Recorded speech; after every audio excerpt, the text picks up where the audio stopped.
కోరుకొని పరిశుద్ధపరచితిని, నా దృష్టియు నా మనస్సును నిత్యము.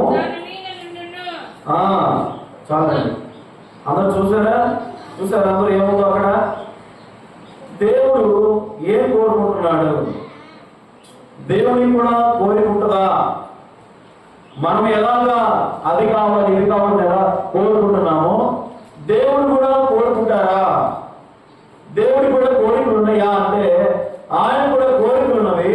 ఆ కోరికలు ఏంటో 2-3 చూద్దామండి అంతే.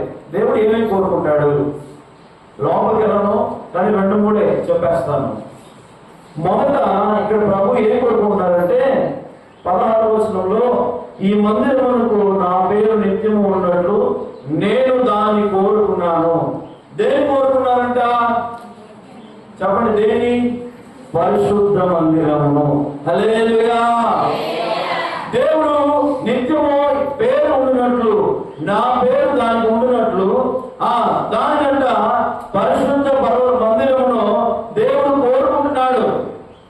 మందిరం అనగా 2 అర్థాలు వస్తాయి. జాగ్రత్తగా ఉండండి. మందిరం అనగా ఎన్ని అర్థాలు వస్తాయి? 2 అర్థాలు వస్తాయి. మొదటి అర్థం ఏమో మనం అందరం కలిసి సంఘముగా సమూహముగా కూడుకొని ప్రభువును ఆరాధించేదే మందిరం. రెండవ మందిరం ఏంటంటే నీ దేహమే దేవుని ఆలయం. కాబట్టి దేవుడు ఇక్కడ మందిరము కోరుకుంటున్నాడు. ఎందుకు మందిరాన్ని కోరుకోవాలి? ఎందుకు మందిరం అవసరమా? దేవుడు అంటున్నాడు, నేను దాన్ని కోరుకొని నా పేరు నిత్యము ఉండినట్లు దానిని ఏం చేశారంట? పరిశుద్ధపరిచారు. హల్లెలూయా. దేవుని మందిరం అంట ఆయన కోరుకున్నాడు. ఆ తర్వాత దాన్ని ఏం చేశారంటే పరిశుద్ధపరిచారు. ఏం చేశారంట? మందిరమును పరిశుద్ధపరిచారు. ఈ మందిరము ప్రతి ఆదివారం ఎలాగ మనం పరిశుభ్రంగా ఉంచుకుంటామో ఆ రీతిగానే మందిరమును దేవుడు పరిశుద్ధపరచాలి. మనం ఎంత పరిశుభ్రంగా ఉంటాము అనుకుంటున్నామో లేదా ఉంచాము అనుకుంటున్నామో మందిరమును కూడా పరిశుద్ధంగా ఉంచాలి. మనం పరిశుద్ధంగా ఉంచినంత మాత్రాన పరిశుద్ధత అవ్వదు, కానీ దేవుడే దీనిని పరిశుద్ధపరచాలి. అర్థమవుతుందండి? దేవుడే ఈ మందిరం ఏం చేయాలంట? పరిశుద్ధపరచాలి.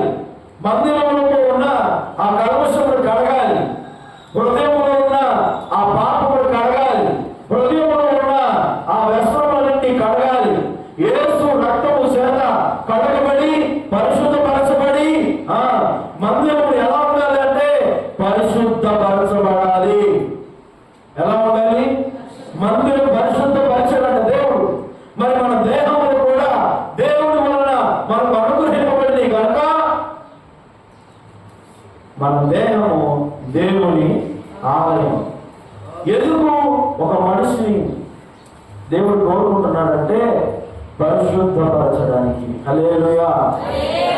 మందిరము దేవుడు కోరుకున్నాడు. మొదట ఏం కోరుకున్నాడంటే దేవుడు మందిరమును కోరుకున్నాడు. ఆయన దాన్ని కోరుకొని పరిశుద్ధపరిచి నిత్యము నా పేరు ఎవరుకుంటారు తెలుసా? మందిరమే ఉండాలి. హల్లెలూయా. రెండో మాట చూద్దాం, చూడండి. దేవుడు ఏం కోరుకుంటున్నాడు? హోషేయ గ్రంథం 6వ అధ్యాయము. హోషేయ గ్రంథం 6వ అధ్యాయము 6వ వచనం. నేను బలిని కోరను గాని కనికరమును కోరుచున్నాను. అమ్మా, దహన బలుల కంటే చూడండి దేవుడు ఏం కోరుకుంటున్నాడు? ఇక్కడ బలిని కోరుకోవట్లా. ఏం కోరుకుంటున్నారు? కనికరమును కోరుకుంటూ ఉన్నాడు. హల్లెలూయా. మొదట ఏమో మందిరమును కోరుకున్నాడు. ఆ తర్వాత నా మనస్సు నా దృష్టియు దాని మీద ఉంటుంది. ఆమేన్. హల్లెలూయా.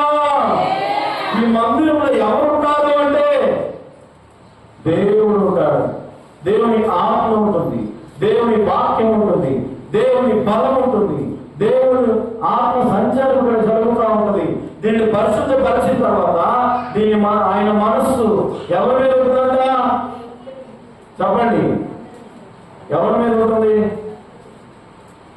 మందిరం మీద ఉంటుంది. ఆయన మనస్సు, ఆయన దృష్టి ఎక్కడ ఉంటుంది? హల్లెలూయా. ఎక్కడ ఉంటాయంట? మందిరం మీద దేవుని మనస్సు నిలిచి ఉంటుంది. మందిరం మీద దేవుని దృష్టి ఏమవుతుంది? నిలిచి ఉంటుంది. హల్లెలూయా. చూడండి, ఎందుకు అంటే దేవుడు కోరుకున్నాడు మందిరంలో పరిశుద్ధపరిచాడు. ఆ తర్వాత ఆయన మనస్సు, ఆయన దృష్టి ఎవరి మీద ఉంటాయి? మందిరం మీద ఉంటాయి. రెండవది, ఆయన బలిని కోరట్ల. ఏం కోరట్లేదంట? బలిని కోరట్లేదు, కానీ నేను కనికరమనే కోరుకుంటున్నాను. ఆమేన్. దేవుడు కనికరం చూపించాలని ఆయన కోరుకుంటున్నాడు. ఆయన కనికరం చూపించే విధంగా, ఆయన కృప చూపించే విధంగా, ఆయన మహిమ మన మీద చూపించే విధంగా, ఆయన ఆశీర్వాదం మన మీద చూపించే విధంగా మన పద్ధతులు కానీ, మన జీవన విధానం కానీ, మన శైలి కానీ మారాలి. మనలో మార్పు రాకపోతే దేవుని యొక్క మనస్సు నిలిచి ఉండదు. మనలో మార్పు రాకపోతే దేవుని యొక్క దృష్టి నిలిచి ఉండదు. దీన్ని పరిశుద్ధపరచడానికే దేవుడు వాక్యాలు ఇస్తూ ఉంటాడు. ఈ వాక్యం అంట రెండంచులు కలిగిన ఖడ్గము కనుక ఏమవుతుంది? లోపలికి ప్రవేశించి మూలుగులను ఇంకా ఎముకలను విభాగించి దూరునంత మట్టుకు లోపలికి ప్రవేశించి ఏం చేస్తుంది అంటే వాక్యము పరిశుద్ధపరచబడుతుంది. ఈ వాక్యము పరిశుద్ధపరుస్తుంది. నేను ఈ వాక్యము నేను కడుగుతుంది. ఎందుకు అంటే మనం పరిశుభ్రంగా ఉండడానికి. దేవుడు బలిని కోరుకోవట్లేదు, కానీ ఏం కోరుకున్నాడంట? చెప్పండి, కనికరం కోరుకుంటున్నాడు. ఎందుకు? ఆయన మనస్సు దీని మీద ఉండాలి. ఆయన దృష్టి ఎక్కడ ఉంటుందంట? మందిరం మీద ఉంటుంది. ఆయన దృష్టి మన మీద ఉండగా. హల్లెలూయా. దేవుని యొక్క దృష్టి మన మీద ఉండాలి. దేవుని యొక్క మనస్సు, ఆయన మనస్సు మన మీద ఉండాలి. ఇక్కడ సరిచేయబడుతూ సరిదిద్దబడుతూ ఇక్కడ దేవుని యొక్క సమాధానాన్ని పొందుకుంటూ మనం దేవుని యొక్క ఆశీర్వాదాలను ప్రవేశించాలి. ఆమేన్. ఇంకొక మాట చెప్తానండి, పొగిడే వాళ్ళకు దూరంగా ఉండాలంట. చెప్పండి, ఎవరికి దూరంగా ఉండాలి? ఎవరికి? పొగిడే వాళ్ళకి దూరంగా ఉండాలి. మన తప్పులను సరిచేసి మనకి చెప్పి మనల్ని సరిచేసి. ఎందుకు ఇంత కష్టము అంటే మనం సరిగ్గా ఉండాలని. మనం సరిచేయబడితేనే మనకు ఆశీర్వాదం. మనం క్రమంగా ఉంటేనే మనకు ఆశీర్వాదం. మనము మంచిగా ఉంటేనే దేవుని యొక్క దీవెనలు మనం పొందుకుంటాం. కాబట్టి ఎవరికి దగ్గరగా ఉండాలి తెలుసా? ఎవరికి దగ్గరగా ఉండాలి? మనం సరిచేసే వాళ్ళని మనం దగ్గరగా ఉండాలి. వాళ్ళ దూరం చేసుకోకూడదు. ఎందుకు అంటున్నామంటే సరిచేయబడితే ఆయన మనస్సు ఇక్కడ ఉంటుంది. హల్లెలూయా. ఆయన దృష్టిని మీద ఉంటుంది. ఇంకొక మాట చెప్తానండి, సరిచేయబడుతున్నాము అంటే దేవుని దృష్టి మన మీద ఉందని, దేవుని మనస్సు మన మీద ఉందని. చాలా మంది చెప్పేవాళ్ళు లేక పాడైపోతున్నారు. చాలా మంది సరి చేసేవాళ్ళు లేక, క్రమము లేక, సరైన భక్తి విధానం లేక, సరైన భక్తి మార్గంలో లేక, కొంతమంది భక్తి చేసిన సరి చేసేవారు లేక వాళ్ళకు నచ్చిన భక్తిని నేర్చుకుంటా ఉన్నారు. వచ్చిన భక్తి, నచ్చిన భక్తి, వాళ్ళు మెచ్చుకున్న భక్తి. ఎన్ని భక్తులు ఉన్నాయి? చెప్పండి. వాళ్ళకు నచ్చిన భక్తి, వాళ్ళకు మెచ్చిన భక్తి, వాళ్ళకు వచ్చిన భక్తి. దాని అర్థం ఏంటి? మీకు అర్థమవుతుందా? వాళ్ళకు నచ్చింది చేస్తారు, వాళ్ళకు వచ్చింది చేస్తారు, వాళ్ళు మెచ్చుకున్నది ఇదే కరెక్ట్ అనుకుంటారు. కానీ సరిచేయబడినప్పుడు ఎప్పుడు ఏం చేయాలి? మనం సరిచేయబడాలి. హల్లెలూయా. దేవుని యొక్క పనిలో, దేవుని యొక్క పరిచర్యలో మనం ఉండాలి అంటే సరిచేయబడుతూనే. ఎప్పటి వరకు? ఎప్పటి వరకు సరిచేయబడాలి చెప్పండి? ఎప్పటి వరకు? ఒక ఆదివారం మీద కాదు, ప్రతిరోజు మనం సరిచేయబడతాం. ప్రతి ఆదివారం మనం సరిచేయబడతా ఉండాలి. సరిచేయబడడం వలన దేవుని మనస్సు మన మీద నిలబడి ఉంటుంది. సరిచేయబడడం వలన దేవుని యొక్క దృష్టి మన మీద ఉంటుంది. అర్థమవుతుందండి? కాబట్టి దేవుని యొక్క దృష్టి, ఆయన మనస్సు ఎక్కడ ఉంటుంది అని అంటే, ఎక్కడ ఉంటుంది? మందిరం మీద ఉంటుంది. ఆమేన్, హల్లెలూయా. ప్రతిరోజు బైబిల్ చదవాలి. ఆదివారం మందిరానికి బైబిల్ తీసుకొస్తే మళ్ళీ ఎప్పుడు దొరుకుతాము? ఒక పాస్టర్ గారు ప్రార్థన చేయడానికి ఇంటికి వెళ్ళారంట. ఇంటికి వెళ్తే అత్తయ్యని అడిగాడంట పాస్టర్ గారు, అమ్మా బైబిల్ చదువుతున్నారా? అయ్యా రోజు మానకుండా చదువుతున్నానయ్యా అన్నట్టు. ఈలోపు ఆమె ఇలా చెప్తానే ఉంది, రోజు మానకుండా బైబిల్ చదువుతున్నానయ్యా అని పాస్టర్ గారికి గొప్పలు చెప్తుంటే, కోడలు వచ్చి, అత్తయ్య 6 నెలల క్రితం కనబడని మీ బైబిల్ ఇప్పుడే దొరికిందాం. ఏముంది కోడలు? అత్తయ్య అని దుమ్ము దులిపిందంట పాస్టర్ గారి ముందు. ఎవరి ముందు? పాస్టర్ గారి ముందు దుమ్ము దులిపి, 6 నెలల క్రితం కనబడని మీ బైబిల్, 6 నెలల క్రితం కనబడని మీ కళ్ళజోడు ఇప్పుడు దొరికాయి. కానీ కాబట్టి ఇప్పటి నుంచి మీరేం చేయాలి? ముందు దుమ్ము కదండి. ఆదివారం ఏ అరకలో పెట్టామో, ఏ మర్చిపోయి పెట్టామో, ఇప్పుడు కొత్తగా ఉట్టిల్లో పెడుతున్నారు. తెలుసా? ఉట్లు ఉండేది తెలుసా మీకు? ఉట్లు తెలియదు, మీకు తెలుసు. ఉట్లో పాలు, పెరుగు పండ్లు, అన్నం కూడా ఎక్కడ తెలియించేవాళ్ళంటే పైన తెలియించేవాళ్ళు. అలా బైబిల్ కూడా ఒక పక్కన చెప్పండి. ఎప్పుడు దొరుకుతాం? కనీసం మీకు కుదరకపోతే రోజుకి 5 అధ్యాయాలు చదవండి. ఇది వాము. బైబిల్ని సక్రంగా మంచిగా నీట్గా ఉంచుకోవాలి. తర్వాత బైబిల్ కనీసం రోజుకి 5 అధ్యాయాలు చదవాలి. ఇంకా కుదరకపోతే ఒక అధ్యాయమైన డైలీ బైబిల్ మనం తిరగేయాలి. చెప్పండి? మా చదువు రాదయ్యా అంటే మాత్రం వాళ్ళకు కూడా ఒక ఆప్షన్ ఉంది. వాళ్ళని కూడా వదిలిపెట్టేది లేదు. చదువు వచ్చిన వాళ్ళని కూర్చోబెట్టుకొని వినండి. అర్థమవుతుందండి? కాబట్టి మనం ఇలా చేస్తే దేవుని యొక్క దృష్టి ఎవరి మీద ఉంటుంది? చెప్పండి? మన మీద ఉంటుంది. మనం క్రమం లేని భక్తి చేస్తే మనకు ఆశీర్వాదం రాదు. మనం సరైన క్రమమైన భక్తి చేస్తేనే మనకు దేవుడి దీవెన. ఆమేన్. అలాగే ఫస్ట్ దేవుడు ఏం కోరుకున్నాడంట? మందిరం కోరుకున్నాడు. దానిని ఏం చేశారు? పరిశుద్ధపరిచారు. దానిలో ఉన్న మలినాన్ని, దానిలో ఉన్న మత్సలను, దానిలో ఉన్న అపరిశుద్ధతను, అపవిత్రతను, లోపాన్ని, కోపాన్ని, దానిలో ఉన్న శాపము, ప్రతి దానిని పరిశుద్ధపరిచాడు. ఆ తర్వాత అంటూ ఉన్నారు, నా పేరు దానికి నిత్యము, ఎప్పటి వరకు? నిత్యము ఉంటుంది. ఆ తర్వాత నా మనస్సుయు నా దృష్టియు దాని మీద ఉంటాయి. ఆమేన్, హల్లెలూయా. ఆ తర్వాత చూద్దాం దేవుడు ఇంకా ఏం కోరుకుంటున్నారో. మొదటి సమూయేలు గ్రంథం 16వ అధ్యాయం.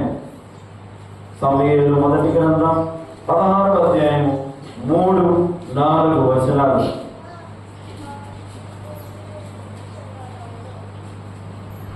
తీసారా? అందరూ తీయాలి. బద్ధకం కొంతమందికి బైబిల్కి. ఏంటిదండి? పేజీ నెంబర్ కూడా చెప్తున్నాను కదా, నెంబర్ కూడా తెలియదు కదా మీకు. నెంబర్లో 236 లేదా 37 పేజీ నెంబరు. పాత నిబంధనలో 237 పాత నిబంధనలో సమూయేలు మొదటి గ్రంథం 16వ అధ్యాయము 3-4 వచనాలు. చదవండి ఇప్పుడు.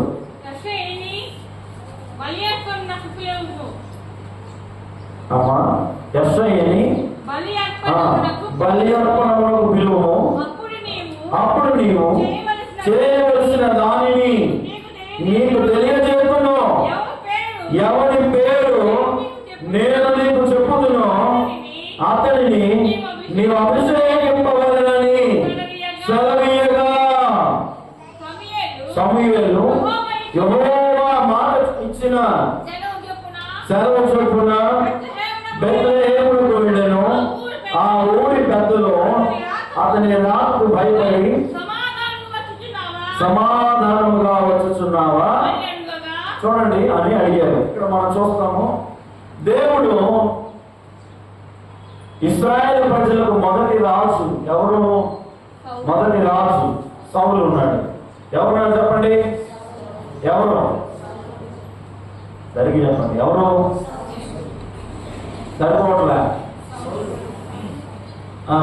అందరూ కలిసి చెప్పండి. ఇప్పుడు బ్రదర్స్ చెప్తారు, ఇప్పుడు సిస్టర్స్. అందరూ కలిసి చెప్పండి. అది ఎవరు మొదటి రాజు? సౌలు ఉన్నాడు. దేవుడు ఆయన తొలగించి వేరొకరిని రాజుగా చేయాలని నిర్ణయించిన తర్వాత ప్రవక్త అయిన సమూయేలుకి మాట చెప్తా ఉన్నారు 3వ వచనంలో. నువ్వు యెషయా ఇంటికి వెళ్ళి యెషయి, ఏం పేరండి? యెషయి వేరు, యెషయా వేరు. ఆయన ప్రవక్త. ఎవరు? యెషయా గ్రంథం ఉంది, ఆయన ప్రవక్త. ఈయనేమో యెషయి. ఎవరండి? యెషయి. ఓకే. ఈయన ఏంటంట, ఆయన ఇంటికి వెళ్ళి అక్కడ ఆయన పిలిపించి బలి అర్పణ ఇవ్వడానికి పిలిపించు. ఆ తర్వాత ఎవరి పేరు నేను నీకు చెప్తానో అతను నువ్వు అభిషేకించాలి. సమూయేలు యెహోవా ఇచ్చిన మాట చొప్పున ఎక్కడికి వెళ్ళాడంట? ఏ ఊరిలో ఎగారు? ఏ ఊరు? బెత్లెహేముకి వెళ్ళాడు. వెళ్ళిన తర్వాత ఆ రోజుల్లో ప్రవక్త ఒక గ్రామానికి వచ్చిన, ఒక ఊరికి వచ్చిన, ఒక ప్లాన్ ప్రకారం, ఒక పద్ధతి ప్రకారం వస్తారు.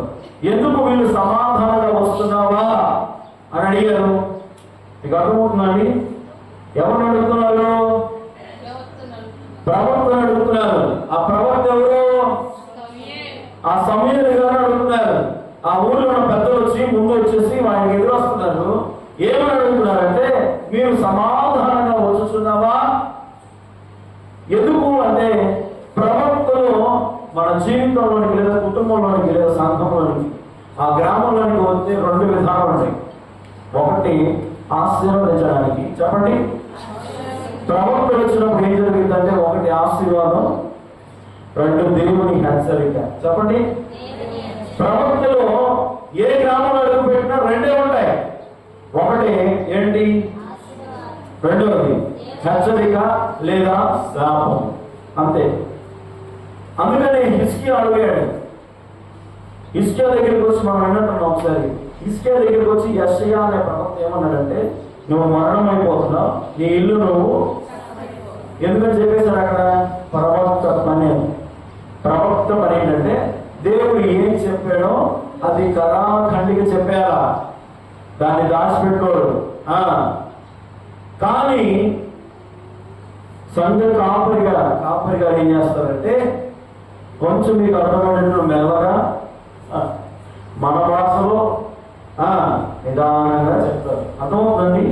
ప్రవక్త చెప్పే విధానం వేరుంటుంది. ఎందుకు? ఈ ప్రేమ ఎక్కువ. ఎవరి మీద? కాపరి గారికి ప్రేమ ఎక్కువ. చెప్పండి. లేదా? కాబట్టి ఎలా చెప్తారు? మెల్లగా. వాస్తవం పాస్టర్ గారు చెప్పింది ఇంకా చాలా తక్కువ, చాలా నిదానంగా చెప్పారు. సరే. సమూయేలు గారు ఆ గ్రామంలో, బెత్లెహేము గ్రామంలో అడుగు పెడుతుంటే ఆ ఊళ్ళో ఉన్న పెద్దలు వచ్చి అడుగుతున్నారు, ఏమంటే సమాధానంగా మంచి చెప్పడానికి వచ్చేవా, దేవుడు ఉగ్రత చెప్పడానికి వచ్చేవా అని అడుగుతున్నారు. అప్పుడు 5వ వచనం, బ్రదర్స్ ఎవరు? 5వ వచనం, సమాధానముగానే వచ్చి తిని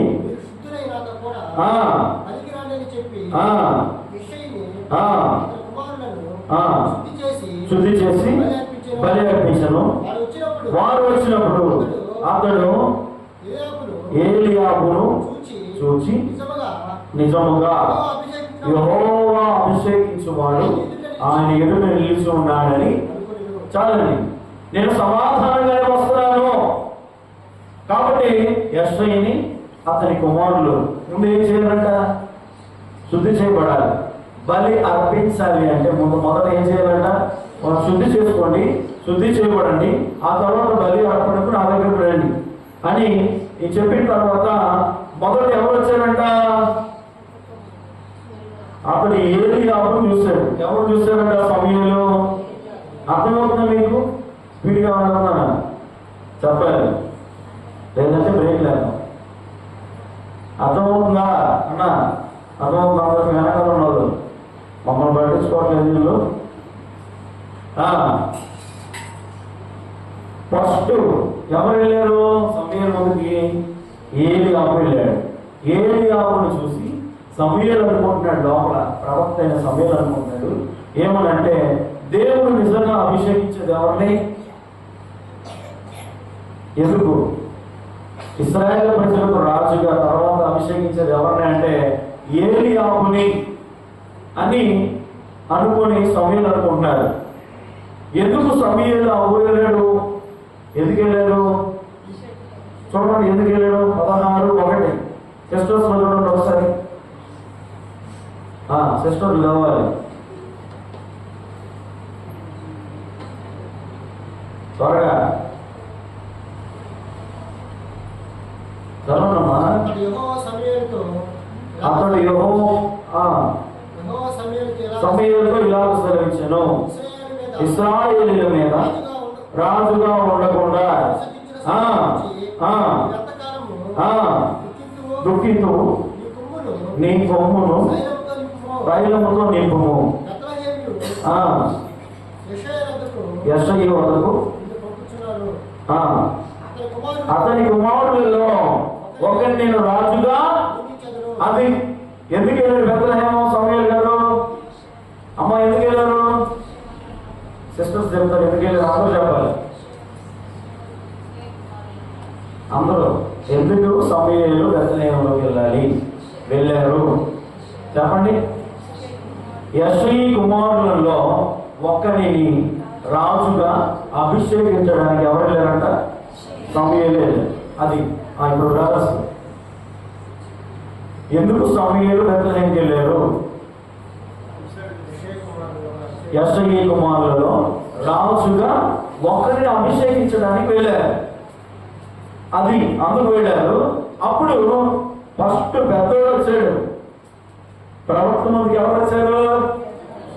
ఏదైనా ఉంది ఎవరికి ఇంట్లో నిజమా? పెద్దోళ్ళకేనా? ఏదైనా ఉంది ఎవరికి ఇంట్లో? ఎవరు చెప్పాలి? అదిగో 2 పార్టీలు వచ్చేసింది అప్పుడే. ఎవరికి ముందు ఇంట్లో ముందు ఎవరు వస్తారండి? ఏదైనా జరిగితే ఏదైనా ఇవ్వాలంటే ఎవరికి ఇస్తారు? ఎవరికి ఇస్తారు అన్న? మీరు చెప్పండి, ఎవరికి ఇస్తారు? ఫస్ట్ పుట్టినోళ్ళకి ఇస్తారు. తర్వాత ఇప్పుడు ప్రేమ అతిగా అయిపోతుంది. ఏమైపోతుంది? దేవుడు నేను ఇచ్చిన ప్రేమ వేరు. సరే, ఫస్ట్ ఏలీయాబును తీసుకొచ్చాడు. ఏలీయాబు వచ్చి ప్రవక్త ముందు నిలబడితే ప్రవక్త అనుకున్నాడు ఖచ్చితంగా దేవుడు రాజు ఎవరు? ఏలీయాబే. ఏం పేరు? ఏలీయా వేరు, ఏలీయాబు వేరు. ఏలీయాబు. ఏలీయాబేమో యెష్షయి కుమారుడు పెద్దోడు. చెప్పండి.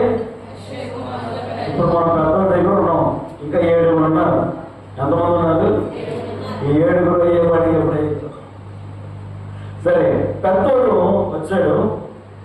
అప్పుడు ఆయన అనుకుంటున్నాడు 7వ వచనం చూడండి ఒకసారి.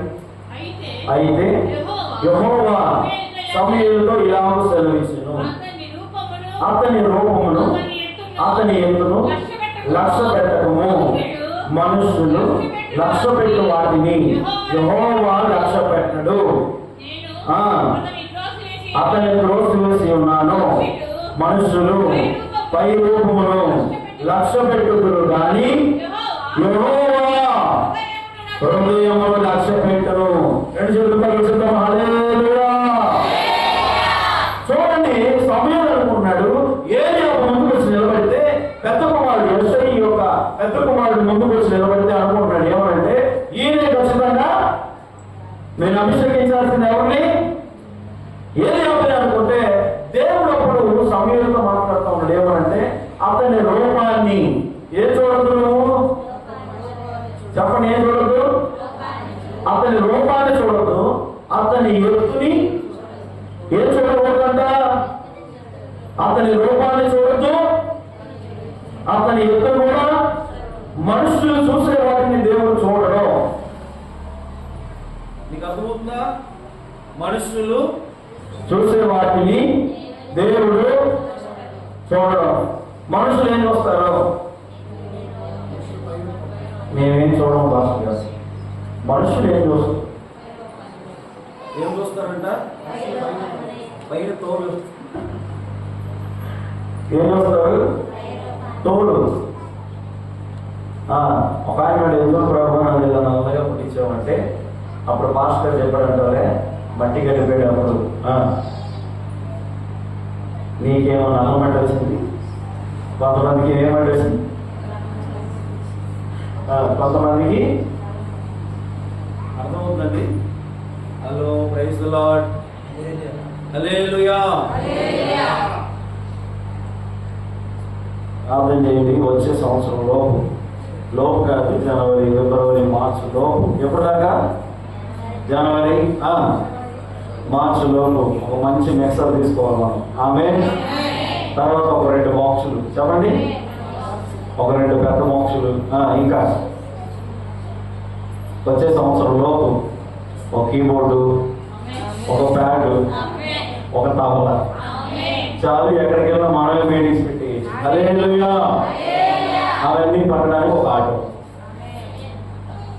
దీనికి తర్వాత సువార్తకి వెళ్ళడానికి ఒక వ్యాను. ఏంటంటే మీకు ఎవరికి ఇష్టం లేదా? ఆమె చెప్పండి హల్లెలూయా. తర్వాత పాస్టర్ గారు రావడానికి ఒక చిన్న కారు. చెప్పలు కట్టలేదు.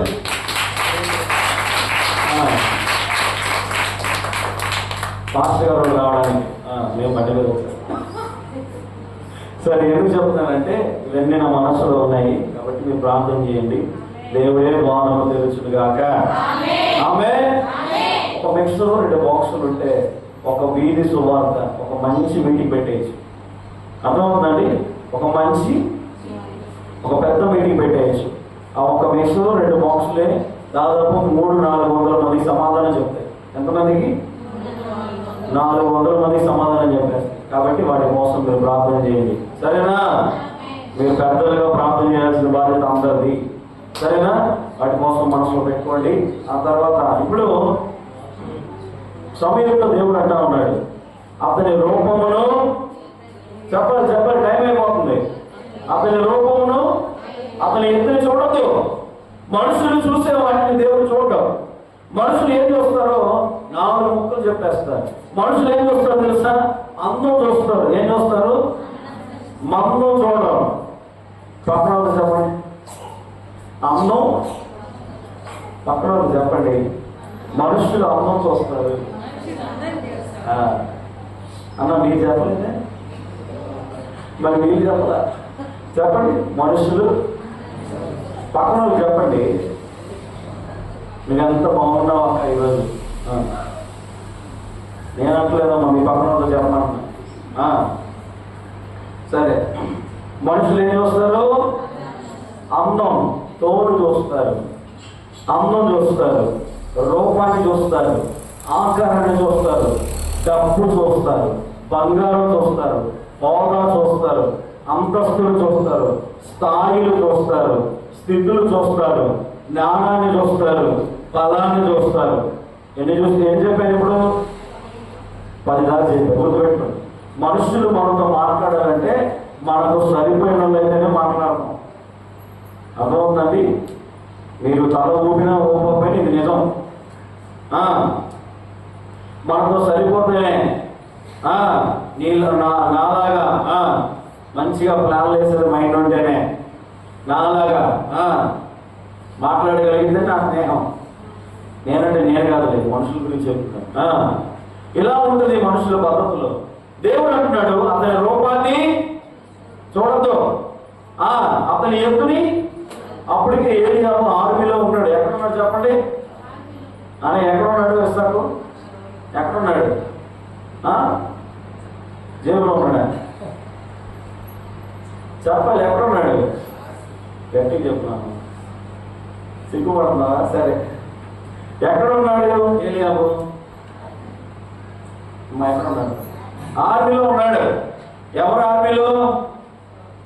సౌలు యొక్క ఆర్మీలో ఉన్నాడు. సౌలు రాజుగా ఉన్నప్పుడు ఈ ఆర్మీలో పనిచేస్తుంది. తెలిస్తే ఆర్మీ అంటే ఎక్కడ బోర్డర్లో వాళ్ళు ఉంటారు కదా, మనల్ని కాపాడుతూ వాళ్ళు బోర్డర్లో వాళ్ళ ప్రాణాలు తెగించి ఆ బోర్డర్లో గన్నులు పట్టుకుని డ్యూటీలు చేస్తారు. పాపం జవాన్లు అంటారు వాళ్ళ తెలుగులో, ఇంగ్లీష్లో మీకు అర్థం అవడానికి చెప్పేస్తున్నా. అప్పటికి ఏరియా ఆర్మీలో ఉన్నాడు, ఎత్తుగా ఉన్నాడు, రూపంగా అందంగా ఉన్నాడు. తర్వాత కొంచెం బాడీ బిల్డర్, చెప్పండి ఎలా ఉన్నాడు? కొంచెం కండలు పెంచాడు. ఇంకా రోజు జిమ్కి వెళ్తున్నాడు. దేనికి వెళ్తున్నాడు? జిమ్కి వెళ్తున్నాడు, మంచిగా ఉన్నాడు. అందుకని సమూయేలు కనిపించేసింది, దేవుడు ఈయనే.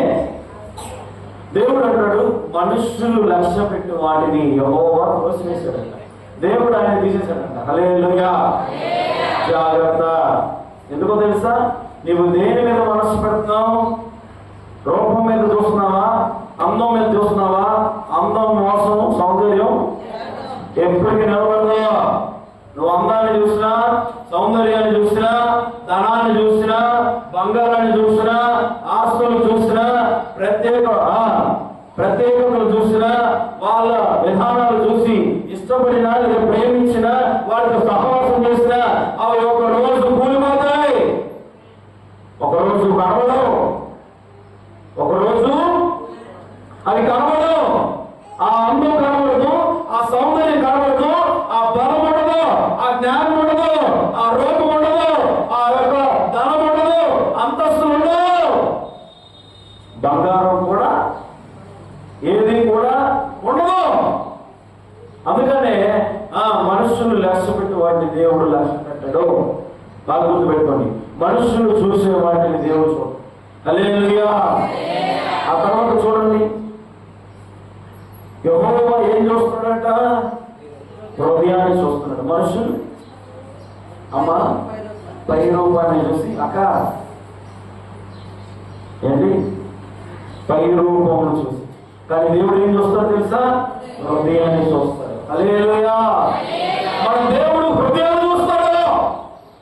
ఆయన చూసేది నీ దగ్గర, నా దగ్గర ఆస్తిపాస్తులు కాదు, అంతస్తులు కాదు, మేడలు మిద్దులు కాదు, వేరు ప్రఖ్యాతులు కాదు, నీ జ్ఞానం కాదు, నీ బలము కాదు, నీకున్న బలము కాదు.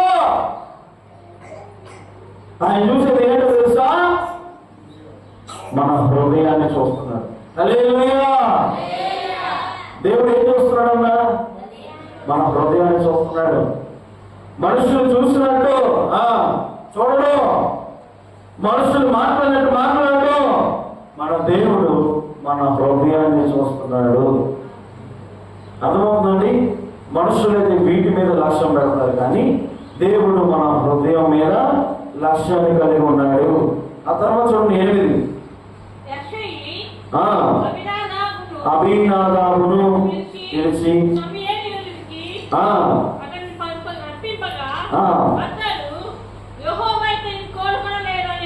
చూడండి ఒకసారి 10 కూడా చదివండి ఒకసారి. 10వ వచనం. యెష్షయి తన 7 కుమారులను సమూయేలు ఎదురుకు పిలువగా సమూయేలు యెహోవా. చాలండి, 7 రణములు వచ్చేసారు. ఎక్కడికి?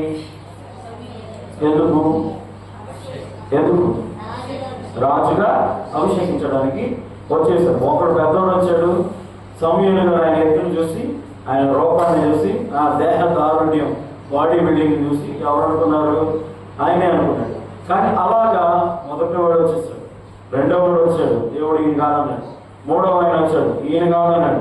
4వ ఆయన వచ్చాడు, 5 ఈయన కాదు 6 7 అప్పటికే అందరూ ఆర్మీలో ఉన్నారు దాదాపుగా. ఎక్కడున్నారు వీళ్ళందరూ? సౌలు యొక్క రాజ్యంలో లేదా ఇశ్రాయేలు ప్రజల రాజ్యంలో వీళ్ళు అక్కడ సైన్యంలో ఉన్నారు. మంచిగా యుద్ధం చేయగలరు, కొంచెం యుద్ధం వచ్చు, కొంచెం యుద్ధాన్ని చూశారు, రాజుతో సహా మాట్లాడగలిగిన జ్ఞానం కలిగిన వారు. ఇలాంటి వాళ్ళు యెషయి ఇంట్లో ఉన్నారు. 7 కుమారులను కూడా దేవుడు కోరుకోలేదు. మరి ఎవరిని కోరుకుంటాడు? ఎవరిని కోరుకుంటాడు దేవుడు? అసలు దేవుడు ఏం కోరుకుంటున్నాడు? నీ దగ్గర నుండి ఏం కోరుకుంటున్నాడు? మన దగ్గర నుండి ఏం కోరుకుంటున్నాడు దేవుడు? మనం ఏం కోరుకుంటున్నాం? మనం ఏ కోరికలు కలిగి ఉన్నాం? దేవుని యొక్క కోరిక మన మీద ఏంటి? దేవుని యొక్క ఉద్దేశం మన మీద ఏంటి? దేవుని యొక్క ప్రణాళికలు మన మీద ఎలా ఉన్నాయి? దేవుని యొక్క కోరిక ఏంటి? మనం కోరుకుంటున్న కోరికలు ఏంటి? మనం నెరవేర్చుకుంటున్న ఆశలు ఏంటి? మనం కావాలన్నది ఏంటి? చెప్పండి. దేవుడేమో నువ్వు ఆత్మీయంగా ఎదగాలి, బలపరచబడాలి, నువ్వు వెలగాలి, అనేకులు వెలిగించాలని ప్రభు కోరుకుంటుంటే మనం మాత్రం ఎక్కడ ఉంటున్నాం? లోకపు పద్ధతుల్లోనే, లోకపు ఆశల్లోనే, ఆ అలవాటుల్లోనే మునిగిపోతున్నాం. వాటి నుండి బయటకు రావాలని ప్రభు కోరుకుంటున్నాడు. హల్లెలూయా. మీకు అర్థమవుతుందండి? దేవుడు కోరుకునేది ఏంటంటే ఆత్మీయతలో ఒక ఉన్నత స్థాయిలో ఉండాలి, విశ్వాసంలో ఒక స్థాయిలో ఉండాలి, ప్రార్థనలో ఒక స్థాయిలో ఉండాలి, దేవుడి యొక్క పరిచయంలో ఒక స్థాయిలో ఉండాలి, దేవుడి యొక్క మందిరపు పనులలో ఒక స్థాయిలో ఉండాలి. ఎలా ఉండాలి తెలుసా? నైపుణ్యత కలిగి చేయాలి, జ్ఞానం కలిగి చేయాలి. ఆ కృప దేవుడే ఇస్తాడు. అర్థమవుతుందండి? ఆ కృప ఎవరు ఇస్తాడు? దేవుడే ఇస్తాడు. మందిరం యొక్క ఆ పరిస్థితుల్లో పాలి భాగస్వామ్యం అవడం అంటే అది దేవుడు ఇచ్చిన పని. దాన్ని నిర్లక్ష్యం చేయకూడదు. సరే, దేవుడు కోరుకుంటుంది, ఇలాంటివి కోరుకుంటున్నాడు. నీ దగ్గర మంచిగా పాటలు పాడాలని, మంచిగా ప్రార్థన చేయాలని, మంచిగా అనేకులకు వెలుగుగా ఉండాలని, మంచిగా నువ్వు ఆశీర్వదించబడాలని, మంచిగా నువ్వు ఆత్మీయతలు ఎదగాలి. ఎదుగు పొదుగు లేనట్టు ఉండకూడదు. నువ్వు ఎదగాలని ప్రభు కోరుకుంటున్నాడు. నేను కొంచెం కూడా ఆ చరణం లేకపోతే వాక్యం మీద కూడా నువ్వు కథలని పండుగ ఉంటారు. ఎవరుంటారు చెప్పండి? ఎవరుంటారు చెప్పండి? ఎవరుంటారు? వాక్యము దేవుడు దర్శిస్తా ఉన్నా కూడా కథలని బండలుంటాయి. జాగ్రత్త. ఒకవేళ మన హృదయం మొండిగా ఉందేమో, బండలా ఉండిపోతుందేమో, జాగ్రత్త. వాక్యానికి విధేయవ్వాలి, వాక్యానికి లోపడాలి, ఆ వాక్యము వెలుగులో మనం నడవాలి. నీ వాక్యము నా పాదములకు. మరి ఎందుకు నడవాలి? మనం ఆ దేవుడు నడవాలి. అందుకని ప్రభు కోరుకుంటున్నాడు. ప్రభు కోరుకునే విషయాలు ఇవి. నీ దగ్గర ఒక ఆత్మీయత, ఒక స్థాయిలో, స్థితిలో, ఒక మనిషి ఆ కృపలో ఉండాలి. దేవుడు ఇవి కోరుకుంటుంటే మనం మాత్రం ఏం కోరుకుంటాం తెలుసా? ఏం కోరుకుంటాం? నేను అందరూ గౌరవించాలి, నాకు అందరూ నేను ఒక మనిషి డబ్బులు అయిపోవాలి, ఇలాంటి కోరికలు కోరుకుంటాం. కానీ దేవుడు ఏం కోరుకుంటాడు నీ దగ్గర నుండి? ఈ విధంగా ఒకసారి ఆలోచించు. దానికి తగ్గట్టుగా మనం ఉంటున్నామా? దేవుడు కోరుకునే విధంగా ఉన్నామా? మనం మన కోరికలు మనం నెరవేర్చుకుంటూ దేవుడి భక్తులు ఉన్నామని అనుకుంటున్నావా? జాగ్రత్త. నీ కోరికలు నెరవేర్చుకుంటూ నీకు ఇష్టం వచ్చిన భక్తి చేస్తా, నీకు నచ్చినట్లు నీవు ఉంటా, నీకు నచ్చినట్లు నువ్వు జీవిస్తా, దేవుడు ఉన్నాను అనుకుంటే నువ్వు భ్రమపడుతున్నావు. శత్రువు నిన్ను భ్రమపరుస్తున్నాడు. నువ్వు ఏమాత్రం కూడా భక్తులు ఉన్నావో లేదో మనం సరి చేసుకోవాలి, సరి చూసుకోవాలి. మన ప్రార్థన ప్రభు వింటున్నాడో లేదో, మన విజ్ఞాపన ప్రభు వింటున్నాడో లేదో, ఆయన కోరుకున్నట్లుగా మన జీవితం ఉంటే చాలు. ఎలా ఉండేది మన జీవితం? ఆయన కోరుకున్నట్లు మన జీవితం ఉంటే చాలు. ఆయన కోరుకున్నట్లు మన జీవన విధానం ఉంటే చాలు. మనల్ని ఎవరు కోరుకోవట్లా, మనల్ని ఎవరు ఇష్టపడక్కర్లా. ఎవరు ఇష్టపడితే మీరు తెలుసా? ఎవరు మనల్ని ప్రేమిస్తామో తెలుసా? దేవుడు మనల్ని ఇష్టపడితే చాలు. హల్లెలూయా. అందరూ భార్య చెప్తాం గట్టిగా. ఎవరు ఇష్టపడాలి? నిన్ను దేవుడు కోరుకోవాలి, దేవుడు ఇష్టపడాలి. ఆయన నచ్చిన భక్తి, ఆయన మెచ్చ భక్తి చేయాలి.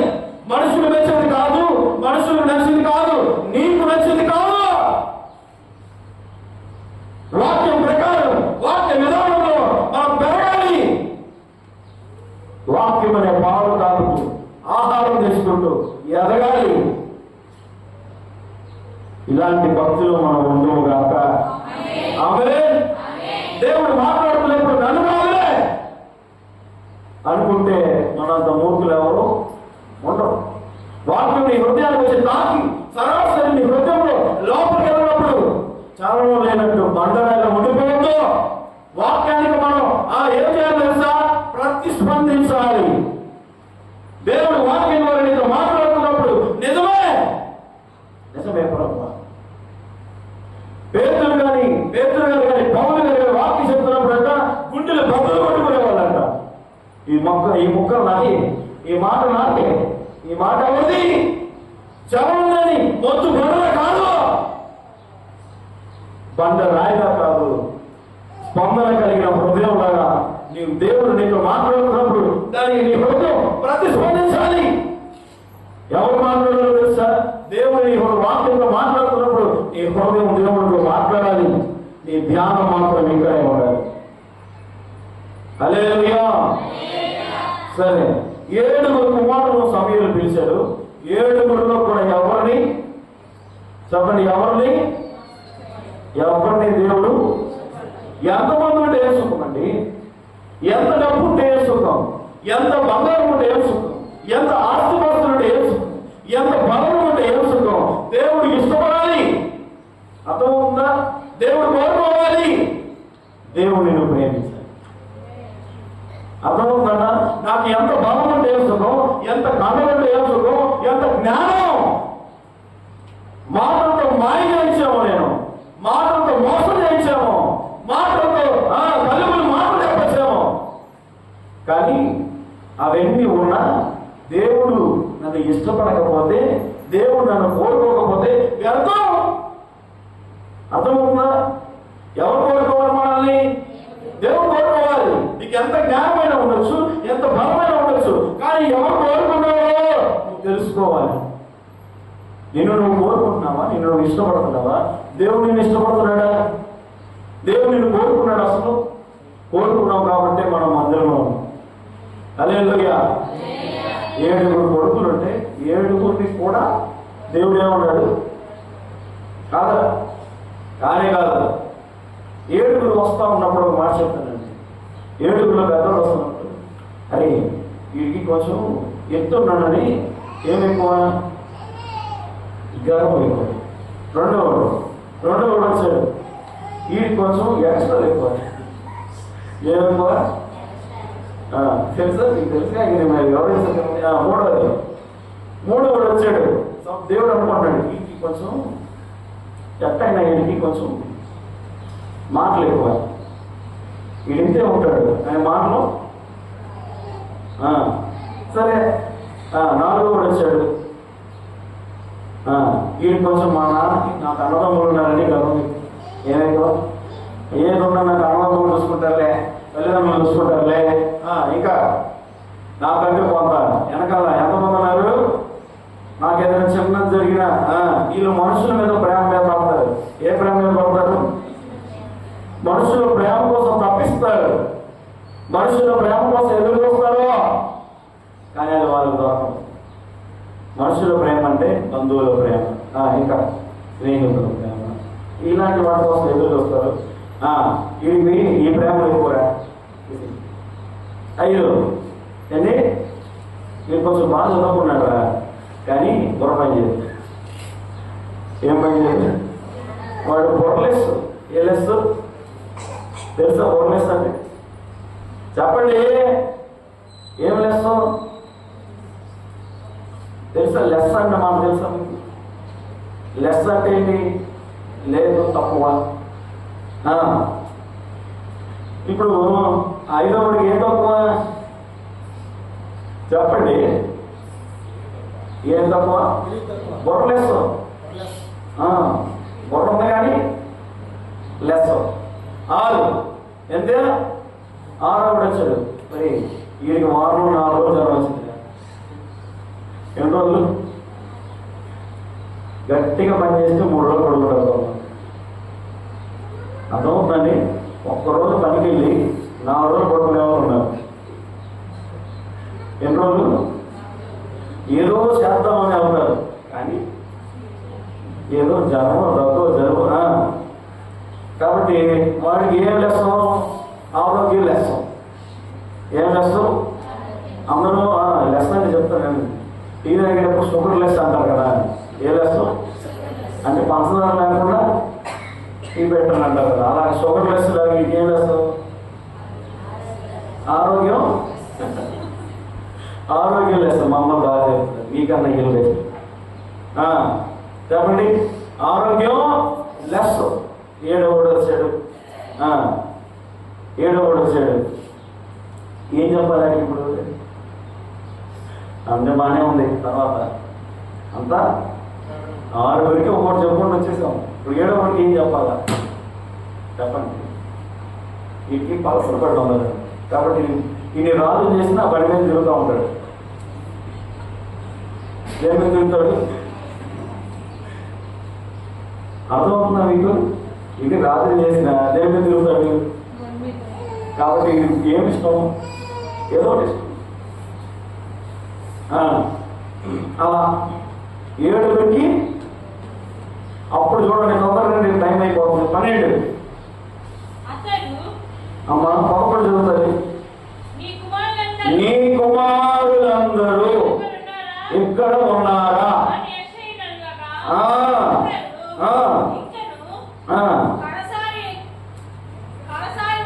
మా కడసారి వాడున్నాడు. అయితే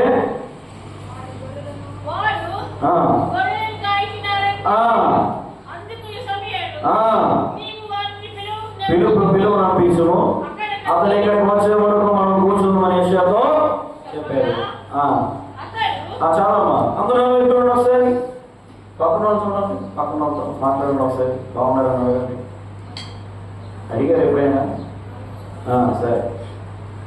7 కుమారులు దగ్గర సమూయేలు అడుగుతున్నాడు. ప్రవక్త అడుగుతున్నాడు. ఏమనంటే, నీ కుమారులు అందరూ ఇక్కడ ఉన్నారా? ఏమని అడిగారు? ఈయనకి డౌట్ వస్తుంది. ఏమని? దేవుడేమో యెషయి కుమారులు ఒకటి రాజుగా చేస్తానన్నాడు. 7 పిలిస్తే 7 దేవుడు కాదన్నాడు. మరి ఎవరు అని ఆలోచిస్తా ఉంటే అప్పుడు ఈయన అడిగాడు. ప్రవక్త అడిగాడు, నీ కుమారులు అందరూ ఎక్కడ ఉన్నారు? నా ముందు ఉన్నారా అడిగాడు. అప్పుడు అంటాడు ఈయన. అప్పుడు ఎప్పుడు తండ్రి చెప్తున్నాడు తెలుసా? బాగా అర్థం చేసుకోండి. మీరు మనుషుల ప్రేమ కోసం వెంపర్లాడతాం. తెలుసా? వెంపర్లాడటం అంటే తప్పన. మరి ఇక్కడ ఏమంటారు నాకు తెలియదు. మా మాట మనుషుల ప్రేమ కోసం తప్పిస్తే అది దొరకదు. దేవుడిని కాదని మనం దేనికోసం పరిగెత్తిన అది ప్రయాసం వ్యర్థమే. బూడిదలో పోసిన బొక్కమని తైలం అంట ఏకపడిందంట. చెప్పండి, మంచి పర్ఫ్యూమ్లు ఏం పడింది? బల్లి పడాల్సింది. ఏం పడిందంట? ఇప్పుడు ఆ తైలం రాసుకుంటారు మీరు. ఎందుకు? వేస్ట్ అయిపోయింది. ఏం పడింది అందులో? ఏదో ఒకటి ఉంటుంది మైనస్లో. ఆ మైనస్ ఉండకూడదు. వేస్తున్నాము. ఆమె ప్రవక్త అడుగుతున్నాడు, నీ కుమారులందరూ ఇక్కడ ఉన్నారా అడిగితే అప్పుడు తండ్రి గారు చెప్తున్నాడు. యెషయి గారు వచ్చి ఏమని? కాడేశ్వరం అప్పుడు ఉన్నాడులే. ఎవరంట? లోపు కదా చిన్నోడు అంటే అందరికి. ఎవరంట?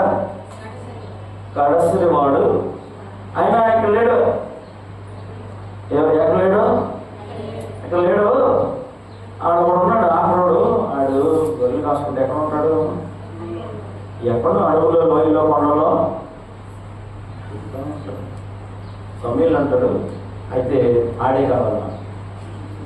ఏమంటున్నాడు? ఆయన కావాలన్నా. మీరు పిలిచి ఆ పిల్లోడిని తీసుకురండి. ఆయన వచ్చేంత వరకు నేను ఇక్కడే కూర్చుంటా. సమయంలో ఏమన్నాడు తెలుసా? ఎవరి కోసం? ఎవరి కోసం తెలుసా? దావీదు కోసం. హల్లెలూయా. ప్రవక్త ఒక మాట చెప్తారండి. చాలా విషయాల్లో నేను ఇందులో లోతుగా చెప్తాయి, సమయం సరిపోదు, అయిపోయింది టైం మనకి. సమూయేలు సౌలును వెతుక్కుంటూ వెళ్ళాల. సౌలు రాజు అయినప్పుడు సమూయేలు వెతుక్కుంటూ వెళ్ళాల. సౌలే వెతుక్కుంటా వెళ్ళాడు. బాగా అర్థం చేసుకోండి. సౌలు రాజుగా అభిషేకించబడ్డానికి సౌలు వెళ్ళాడు. ఎక్కడికి వెళ్ళాడు? అమ్మా, సౌలు రాజు అవ్వడానికి అభిషేకించబడ్డానికి సమూయేలు దగ్గరికి వెళ్ళాడు. బాగా అర్థం చేసుకోండి. ఎక్కడికి వెళ్ళాడు? ఎవరు ఎత్తుకుంటూ వెళ్ళారు? సౌలు అన్నయ్య ఉన్నాడే. ఎవరు? మా సౌలు అన్నయ్య ఎత్తుకుంటా వెళ్ళాడు. ఎవరి దగ్గరికి? ప్రవక్త దగ్గరికి. ఎందుకు? అభిషేకించబడ్డాడు. అది మంచి పాయింట్. తర్వాత కానీ దావీదుని ఎత్తుకుంటూ సమూయేలే ఇంటికి వచ్చాడు. చెప్పడం రెడీగా? మీకు అర్థం అవ్వాల్సిన విషయం, సౌలు సమూయేలు వెతుక్కుంటూ వెళ్ళాడు, ప్రవక్తను వెతుక్కుంటూ వెళ్ళాడు. కానీ ప్రవక్తే దావీదు కోసం వెతుక్కుంటూ వచ్చాడు. హల్లెలూయా. దావీదు కోసం ప్రవక్త ఎత్తుకుంటూ వచ్చి నేను ఇక్కడ కూర్చుంటా, ఆయన వచ్చేటప్పుడు ఇక్కడే ఉంటా. సరే, ఒక 2 మాటలు చెప్తానండి. దావీదుకు వాళ్ళ ఇంట్లో ఉన్న స్థానం ఏంటో తెలుసా? ఇప్పుడు నీ కుమారులందరినీ పిలువయ్యా అంటే ఎంతమందిని పిలవాలి? నాన్న ఎంతమందిని పిలవాలి? బయట వాళ్ళు అందరిని పిలవాలా? 7 పిలవాలా?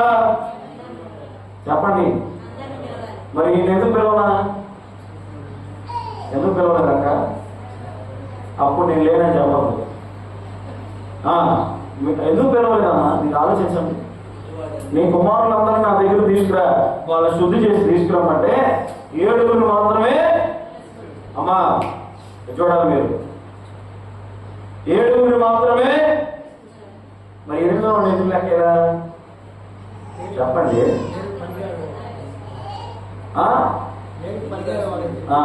ఇంకా ఎందుకు లెక్కలేదు?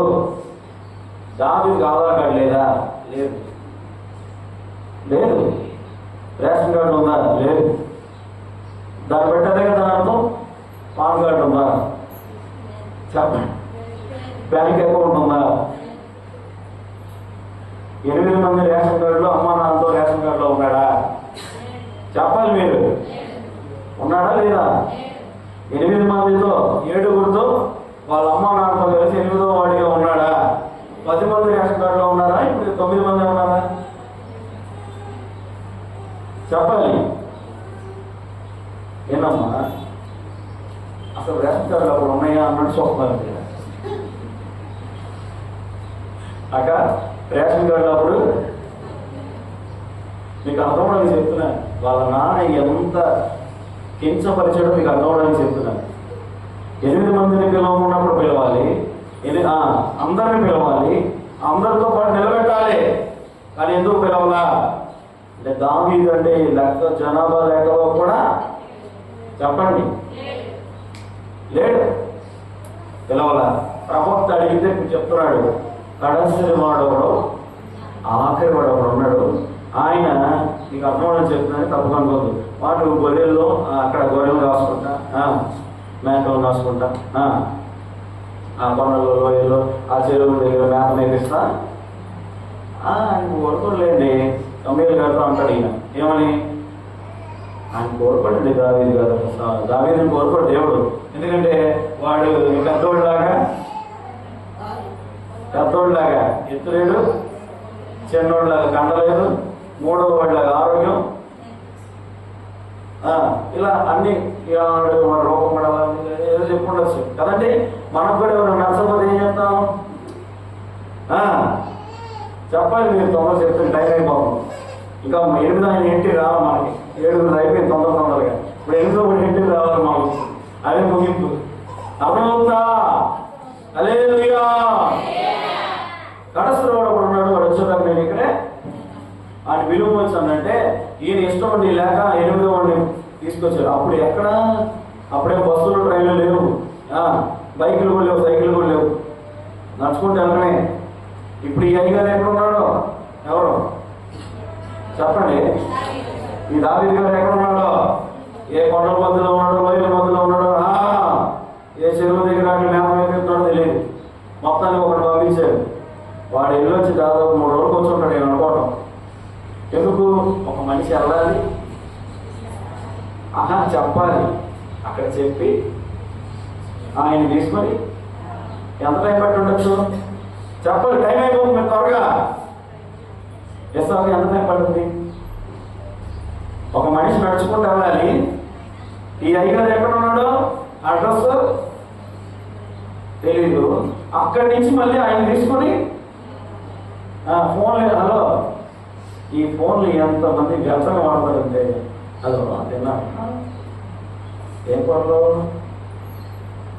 అందులో ఆవాలు వేసారా, ఎందులో పెరుగు తోడేసారా, మర్చిపోయాను. ఈ 8 చెప్పండి. మరి కొంతమంది అయితే హలో దేవి నేను ఈరోజు ఈ షర్ట్ వేసింది ఇలా. కొంతమంది అమ్మ ఏం చేయట్లేదమ్మా, ఇంకేంటి ఇంకేంటి ఇంకేంటి చెప్పండి. ఊర్లో ఉన్న సోరంతా ఎందులోకి వెళ్ళిపోతుంది, ఇందులో నుండి ఎక్కడికి వచ్చేస్తుంది, ఆ తర్వాత ఎక్కడికి వచ్చేసి ఆ తర్వాత చెప్తుంది. ఇలా వాడుతున్నారు. కానీ అప్పుడు ఈ లేదు. అంతే ఒక మనిషి వెళ్ళాలి, 4 రోజులు పట్టిద్దని నేను అనుకుంటున్నా. ఎన్ని రోజులు పట్టుండొచ్చు? 4 రోజులు పట్టిద్దని అనుకుంటున్నా. అది కరెక్ట్ కాదు, సరేనా? తర్వాత 12 వస్తుంది, తొందరగా 12. అతడు వారి పిలువనంపించి లోపలికి తోడుకొని వచ్చును.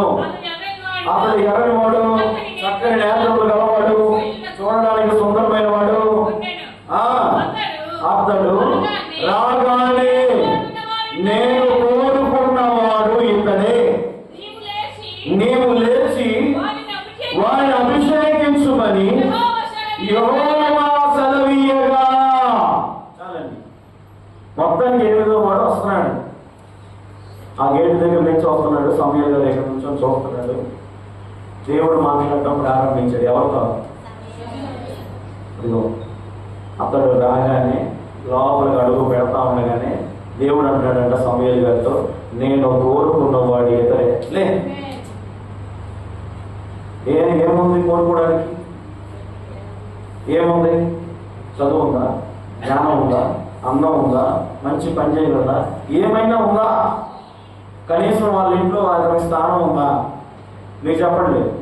తండ్రి అయినా ప్రేమిస్తున్నాడా, తల్లి అయినా ప్రేమిస్తుందో లేదో కూడా, అన్నదమ్ములైనా మనం ఎందుకు వచ్చాం కదా అదే ఇక్కడ ఒక్కడన్నా అనలేదండి. నీకు అర్థమవుతుంది అన్నమాట. ఇప్పుడు అన్నదమ్ములు అందరూ నిలబడ్డారు. ఒరే మన చంద్రుడు ఉన్నాడు కదా, ఆయన కూడా పిలిస్తే బాగుంటుందిగా అన్నారా లేదా? మరి అన్నారా లేదా? వీళ్ళు ఎందుకు? ఆ ప్రేమ కూడా ఆయనకి. కానీ ఎవరు ప్రేమించారు తెలుసా? దేవుడు ప్రేమించాడు. హల్లెలూయా. దేవుడు అంటున్నాడు, నేను కోరుకున్నవాడు ఈయనే పర్ఫెక్ట్. ఈయన పర్ఫెక్టా? అలా అంటాడు. ఈయన కాదు సులభ, ఈయన కాదు. ఈ 7 ఎవరన్నాడు? ఎత్తుకున్నాడు. ఏదైనా శత్రువులు వస్తే ముందే యుద్ధం చేస్తారు. ఒకవేళ వీరికి ఏ అర్హత లేవు ప్రభా, కేవలం గొర్రెలు కాసుకుంటాడు అంటే. ఆ గొర్రెలు కాసుకుంటే పాట పాడుతూ ఉంటాడు. ఏమని పాడతాడు తెలుసా? యెహోవా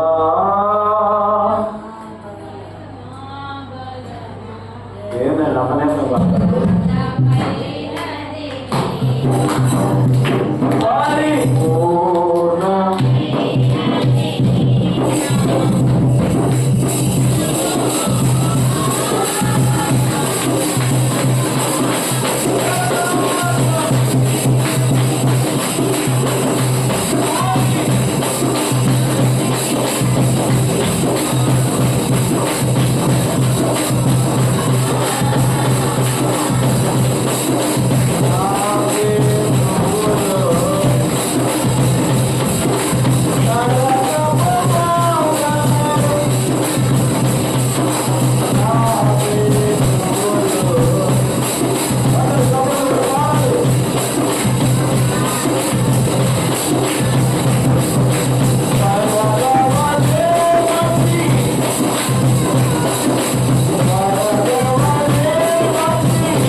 దేవుడు అంటాడు దావీదుని చూసి, నేను కోరుకున్నవాడు.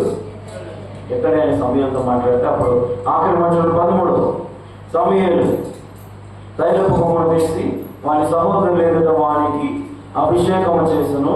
నాట నుండి యెహోవా ఆత్మ దావీదు మీదకి బలముగా వచ్చాను. తర్వాత సమూయేలు రామాకు వెళ్ళిపోయాడు. చూడండి, ఆ 8వ లోపలికి వస్తున్నప్పుడే దేవుడు సమూయేలు గారితో మాట్లాడితే, నేను కోరుకున్నవాడు. అందరూ కోరుకోలేదు. దేవుడు ఎందుకు దావీదును కోరుకున్నాడు? అందరిలో ఈ ప్రేమ లేదు, కానీ దేవుడిలో దావీదు మీద ఎందుకు ఆ ప్రేమ? అందరూ విడిచిపెట్టేసిన దేవుడు విడిచిపెట్టలా. అందరూ కాదు కోరుకు అనుకున్నా, కానీ దేవుడు ఈయనే అన్నాడు. దేవుడు కోరుకునే విధంగా దావీదు ఉన్నాడు. దావీదు జీవితం ఉంది. మొదట మనుషులు చూసినట్టుగా పై రూపాన్ని చూడలా, దేవుడు దావీదు హృదయాన్ని చూశాడు. అందుకే రాజుగా ఏం చేశాడంట? తైలము పోసి సమూయేలు అభిషేకించి వెళ్ళిపోయాడు. రాజు ఎవరో తెలిసి ఇప్పుడు చెప్పండి. అందరూ ఆఖరికి వచ్చేసాం. తండ్రి, తల్లి, 7 అన్నదమ్ములు ఎక్కడ ఉన్నారు చెప్పండి. ముందు ఇలా వీళ్ళ కూర్చొని ఉన్నారు. సమూయేలు గారు ఇక్కడ ఉన్నారు, దావీదు ఇక్కడ ఉన్నాడు. వీళ్ళందరూ చూస్తుండగా దేవుడు దావీదుని హెచ్చించడం మొదలుపెట్టాడు. వీళ్ళందరి చూపులోనండి, వీళ్ళందరి చేతుల కన్నా, వీళ్ళందరికన్నా సమూయేలు దావీదు కోసం వచ్చాడు. ఎందుకు వచ్చాడు ఆయనకి తెలియదు, ఎవరి కోసం వచ్చాడు, కానీ దావీదు కోసం దేవుడు తీసుకొచ్చాడు. హల్లెలూయా. వాళ్ళందరి ముందు దేవుడు దావీదుని హెచ్చించాడు, ప్రేమించాడు. కారణం ఏంటో తెలుసా? దావీదు హృదయాన్ని దేవుడు చూశాడు. దావీదు మనస్సు ఏంటో దేవుడికి తెలుసు. నేనేమంటున్నానంటే, వాక్యం ఏమంటా ఉందంటే, మిమ్మల్ని ఎవరు పట్టించుకోకపోయినా, అర్థం చేసుకోకపోయినా దేవుడు మీ హృదయాలను చూస్తున్నాడు. ఒకరోజు మిమ్మల్ని హెచ్చిస్తాడు. దావీదును అభిషేకించినట్లు అభిషేకిస్తాడు. కాబట్టి ఆ మనస్సు మనలో ఉన్నది. ఆయన దృష్టి ఎవరి మీద ఉందో తెలుసా? దావీదు మీద ఉంది. ఆయన మనస్సు ఎవరి మీద ఉందో తెలుసా? అందరూ కాదన్నా, కానీ దావీదునే దేవుడు రాగం చేశాడు. దావీదు క్వాలిఫికేషన్ ఏంటో తెలుసా? 10th కాదు, ఇంటర్ కాదు, డిగ్రీ కాదు, ఇంకా. కానీ దావీదు క్వాలిఫికేషన్ ఏంటో తెలుసా? గొర్రెలు కాస్తారు. అసలు ఎవరైనా రాజు అవుతారండి? ఇది చెప్పండి, పోతారా? కానీ దేవుడు ఏం చూశాడో తెలుసా? క్వాలిఫికేషన్ చూడలా, ఎత్తును చూడలా, రంగుని చూడలా, రూపాన్ని చూడలా, హృదయాన్ని చూశాడు. ఈ ఉదయకాలం దేవుడు నీ హృదయాన్ని చూస్తున్నాడు. నువ్వు హెచ్చింపబడాలి అంటే ఆయనకి నచ్చిన భక్తి, మెచ్చిన భక్తి, ఆయన మెచ్చుకునే భక్తి మనం చేస్తే దావీదుని హెచ్చించినట్లు దేవుడు మనం హెచ్చిస్తాడు. ఆమేన్. మొదటి మాట, దేవుడు దేని కోరుకున్నాడు? మందిరం కోరుకున్నాడు. తర్వాత కనికరమును కోరుకున్నాడు. తర్వాత 3వ మాట, మందిరమును కోరుకొని దాన్ని పరిశుద్ధపరిచి ఆయన మనస్సు దాని మీద నిత్యము, ఆయన దృష్టి దాని మీద ఉంచారు. తర్వాత నేను బలిని కోరువాడను, కనికరమునే. ఆ తర్వాత ఎవరు కోరుకున్నారంటే, అబ్బా హల్లెలూయా, దేవుడు దావీదుని కోరుకున్నాడు. మిమ్మల్ని కూడా కోరుకోవాలి, మన కుటుంబాలను కూడా దేవుడు కోరుకోవాలి, మన సంఘాలన్నింటినీ కూడా దేవుడు కోరుకోవాలి. బలపరిచి ఆశీర్వదించును గాక. దేవుడి సినిమాకి దీవించును గాక. చిన్న ప్రార్థన చేసుకుందాం. మోకరించగలను అందరూ మోకరిద్దామండి. ఆఖరికి వచ్చేస్తాం, సమయం లేదు మనకి. మీరు అప్పుడు కూడా అనాలోచనకూడదు. దయచేసి ఆఖరి సమయం కొద్దిసేపే ఉంది, మనకు సమయం లేదు.